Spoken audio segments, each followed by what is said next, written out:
9 വർഷം മുൻപ് PUCL നൽകിയ പരാതിയിലാണ് ജസ്റ്റിസ് പി സദാശിവം അധ്യക്ഷനായ 5-അംഗ സുപ്രീം കോടതി ബെഞ്ച് ചരിത്രപരമായ വിധി പുറപ്പെടുവിച്ചത്.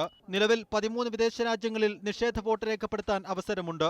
തെരഞ്ഞെടുപ്പിൽ മത്സരിക്കുന്ന മുഴുവൻ സ്ഥാനാർത്ഥികളെയും തിരസ്കരിക്കാനുള്ള അവകാശം വോട്ടർക്കുണ്ടെന്ന് സുപ്രീം കോടതി പറഞ്ഞു. ഇതിനായി വോട്ടിംഗ് യന്ത്രത്തിൽ none of the above button സ്ഥാപിക്കണമെന്നാണ് സുപ്രീം കോടതി ഉത്തരവ്. വോട്ടർമാരെ ബോധവൽക്കരിക്കാനും ഉത്തരവ് ഉടൻ നടപ്പിലാക്കാനും തെരഞ്ഞെടുപ്പ് കമ്മീഷനോട് കോടതി നിർദ്ദേശിച്ചു.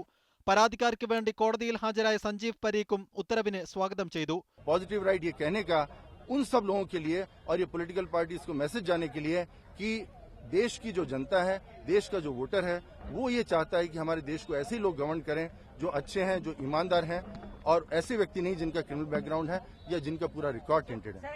കോടതി ഉത്തരവിനെ സ്വാഗതം ചെയ്ത തെരഞ്ഞെടുപ്പ് കമ്മീഷൻ നേരത്തെ തന്നെ നിർദ്ദേശം മുന്നോട്ട് വച്ചിരുന്നതായി അറിയിച്ചു. വരാനിരിക്കുന്ന 5 നിയമസഭാ തെരഞ്ഞെടുപ്പ് മുതൽ തിരസ്കാര വോട്ടിനുള്ള അവസരമൊരുക്കുമെന്ന് തെരഞ്ഞെടുപ്പ് കമ്മീഷൻ വൃത്തങ്ങൾ അറിയിച്ചു. മീഡിയ 1 ന്യൂഡൽഹി.